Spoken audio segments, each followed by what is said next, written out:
آج کوئی آئے گا کچھ کہے گا، کوئی آئے گا کچھ کہے گا، کوئی یہ حدیث نکالے گا، کوئی وہ حدیث نکالے گا. آئی نا سمجھ میں؟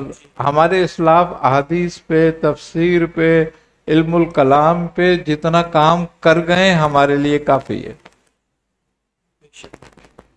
تو اب مزید نہ تو ہمیں کسی مزید نئے مذہب کی ضرورت ہے، اور نہ کسی مزید نئے عقیدے کی ضرورت ہے، اور نہ ہی مزید کسی نئے طریقے کی ضرورت ہے.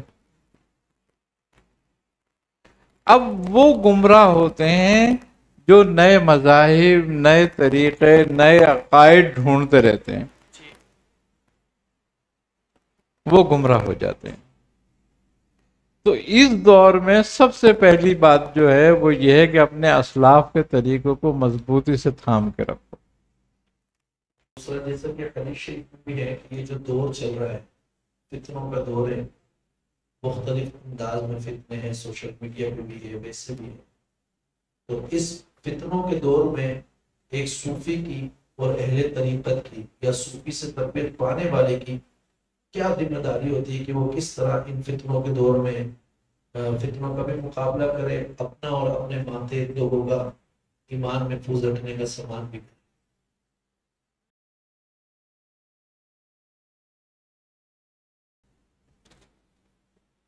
بسم اللہ الرحمن الرحیم. اصل میں بیسکلی جو اس وقت فتنے ہیں نا، وہ زیادہ تر جو ہیں گمراہی اور الحاد پر ہیں مشتمل ہے. اور گمراہی اور الحاد سے بچنے کا سب سے بہترین طریقہ اسلاف کا عقیدہ ہے، اور اسلاف کا طریقہ ہے کہ ہم اس طریقے کو مضبوطی سے تھام لیں.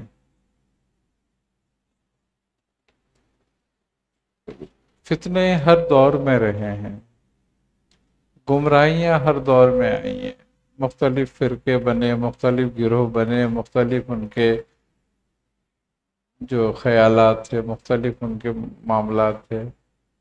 لیکن تصوف میں جو اسلاف کا طریقہ کار تھا اس میں کوئی گمراہی نہیں آئی.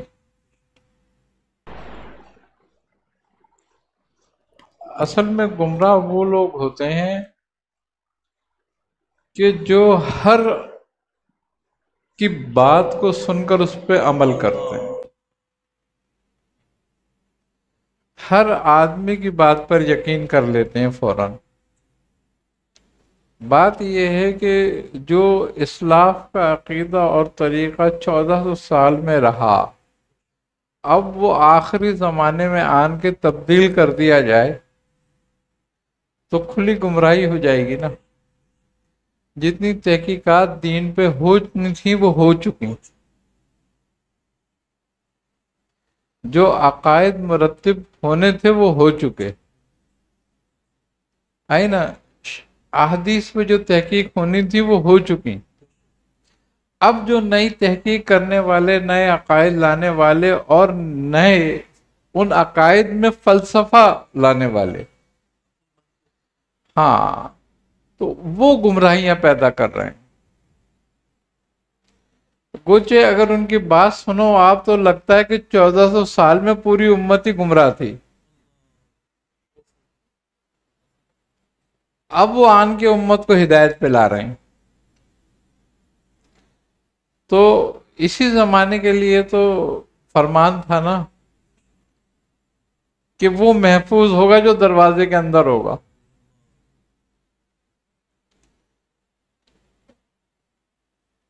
تو اس وقت اگر گمراہی سے بچنا ہے تو اپنے اسلاف کے طریقے کو مضبوطی سے تھام لو، بس یہی ایک ہمارے پاس ذریعہ ہے بچنے کا. اب رہ گئی بات بحث اور مباحثہ، تو وہ فضول ہے. اس کی وجہ کیا ہے؟ اس کی وجہ یہ ہے کہ ہر آدمی ہر بات پر ایک نئی تعویل پیش کر سکتا ہے.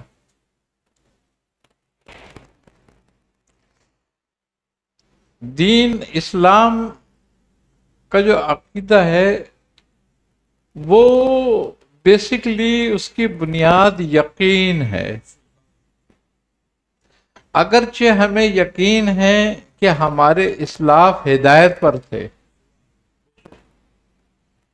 اور صحیح دین پر تھے، تو اب ہمیں کسی بحث میں پڑھنے کی ضرورت ہی نہیں ہے، ہم ان کو تھامے رکھیں. آج کوئی آئے گا کچھ کہے گا، کوئی آئے گا کچھ کہے گا، کوئی یہ حدیث نکالے گا، کوئی وہ حدیث نکالے گا. آئی نا سمجھ میں؟ ہمارے اسلاف احادیث پہ، تفسیر پہ، علم الکلام پہ جتنا کام کر گئے ہمارے لیے کافی ہے. تو اب مزید نہ تو ہمیں کسی مزید نئے مذہب کی ضرورت ہے اور نہ کسی مزید نئے عقیدے کی ضرورت ہے اور نہ ہی مزید کسی نئے طریقے کی ضرورت ہے. اب وہ گمراہ ہوتے ہیں جو نئے مذاہب، نئے طریقے، نئے عقائد ڈھونڈتے رہتے ہیں، وہ گمراہ ہو جاتے ہیں. تو اس دور میں سب سے پہلی بات جو ہے وہ یہ ہے کہ اپنے اسلاف کے طریقوں کو مضبوطی سے تھام کے رکھو، اور دوسری بات یہ ہے کہ یقین سے اس پہ قائم ہو کر اور عمل کرتے رہو آنکھ بند کر کے، کیونکہ یہ راستہ اب اسلاف کے آنکھ بند کر کے ہمارے لیے وہ راستہ اسلاف کا جو ہے اسی میں آنکھ بند کر کے چلنا ضروری ہے. آنکھ کھول کے چلیں گے تو ادھر ادھر گمراہ ہو جائیں گے. متعین ہو گیا ہے، اب کسی نئے راستے کے متعین کی ہمیں ضرورت نہیں ہے. اب کوئی آن کے کوئی نیا راستہ دکھاتا ہے ہمیں، کوئی نئی بات بتاتا ہے ہمیں، تو اس پر ہمارے کو کوئی عمل کرنے کی ضرورت نہیں ہے. پہلی بات. دوسری بات یہ ہے کہ دوسروں سے زیادہ اس وقت وہ دور ہے کہ اپنی فکر کرنے کی. کسی دوسرے کو تم ہدایت کا راستہ بتاؤ اور خود گمراہ ہو جاؤ، یہ بھی کون سی عقل مندی ہے؟ تو پہلے یہ ہے کہ اپنے آپ کو درست کرنے کی ضرورت ہے، پہلے ہمیں اپنی درستگی کی ضرورت ہے. ہمیں جو راستہ بتا دیا گیا ہے ہمیں اسی پر چلنے کی ضرورت ہے. آئی نہ سمجھ میں بات؟ شیطان ہر دور میں اپنے نئے نئے چیلے لاتا ہے، ہر دور میں ایک نئی بات لے کر آتا ہے. دیکھیں نا، یہ تو پہلی صدی ہجری سے شروع ہو گیا نا. آئی نہ سمجھ میں بات؟ تو شبہ راشدین کے دور میں شروع ہو گیا تھا.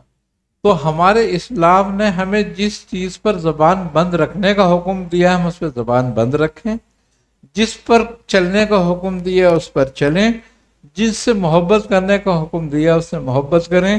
اللہ اللہ خیر صلی اللہ. آئی نہ سمجھ؟ باقی اپنی اصلاح پر توجہ دیں. اصل چیز اپنی اصلاح ہے، ظاہر اور باطن کی. اب ظاہر کی اصلاح تو ہر آدمی چاہتا ہے کہ وہ کرے. کیوں؟ کہ ظاہری اصلاح تو لوگوں کو دکھانے کے لیے کی جاتی ہے،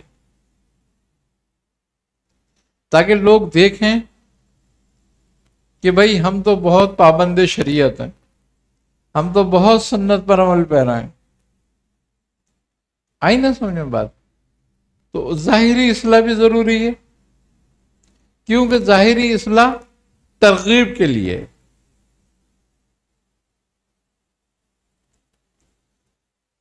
جب ظاہری اصلاح ترغیب کے لیے ہو تو اس پہ توجہ دینی چاہیے، لیکن باطن کی اصلاح اللہ تعالیٰ کے لیے. تو جو ظاہر ہے وہ خلق کے لیے ہے، جو باطن ہے وہ رب کے لیے. تو لہذا ظاہری اصلاح سے زیادہ ہمیں باطنی اصلاح کی ضرورت ہے. ظاہری اصلاح اتنی ہے جتنی ہمیں ضرورت ہے، جتنا حکم ہے، لیکن باطنی اصلاح کی جتنی زیادہ ضرورت ہے اس وقت میں وہ بہت ضروری ہے. اور باطنی اصلاح کے لیے جو سب سے بہترین طریقہ ہے وہ تصوف ہے، وہ اولیاء اللہ کا طریقہ ہے. کہ ان کا طریقہ یہی ہے کہ وہ ذکر الہی سے معرفت الہی تک لے جاتے ہیں. اور دیکھو انسان اور جن، اس کی پیدائش کا مقصد بھی یہی ہے کہ وہ اللہ تبارک و تعالی کی معرفت کو پہچانے.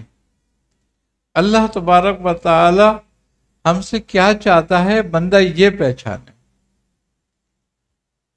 ہمیں دنیا میں مال و اسباب کے لیے نہیں بھیجا گیا کہ ہم وہ اکٹھے کریں. انسان دنیا میں مسافر کی طرح ہے، بس جس چیز کی ضرورت ہے یہاں پہ اس چیز کو حاصل کر لیا جائے، اور اس سے کسی نے بھی نہیں روکا. یہ انبیاء نے بھی کیا. تو جو طریقہ انبیاء کا رہا کہ انہوں نے مسافروں کی طرح رہے وہ، اور انہوں نے اتنا ہی اسباب کیا جتنی ان کو ضرورت تھی، جو زندگی ان کی گزر سکے آرام سے، انہوں نے وہ اسباب کیے. تو لہذا اتنا اسباب کرنا بالکل جائز ہے اور کرنا چاہیے، کیونکہ محتاجگی بھی ایک ذلت ہے، اس سے بھی بچنا چاہیے. آئی نا سمجھ میں بات؟ لیکن ساری عمر اسی کی فکر میں نہ لگ جائیں. مولا کائنات علی کرم اللہ وجہ کا فرمان ہے کہ دنیا وہ ہے کہ جس کے حلال میں حساب ہے، یعنی کہ تم کتنا ہی حلال کماؤ اس کا حساب دینا پڑے گا. جس کے حلال میں حساب ہے، جس کے حرام میں عذاب ہے.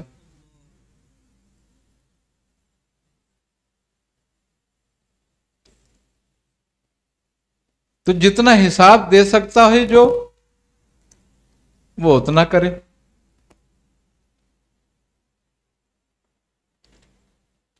تو دنیا کمانے کے لیے منع نہیں کیا گیا. جائز راستے جو دنیا کے بنائے گئے ہیں، بتائے گئے ہیں، بالکل ایسے اختیار کرو، مگر ایسا نہ ہو کہ دنیا کے اسباب کی محبت میں مسبب کو بھول جاؤ. نقصان یہیں آن کر ہوتا ہے کہ جب ہم اسباب بنانے کے لیے مسبب کو بھول جائیں، پھر نقصان شروع ہو جاتا ہے.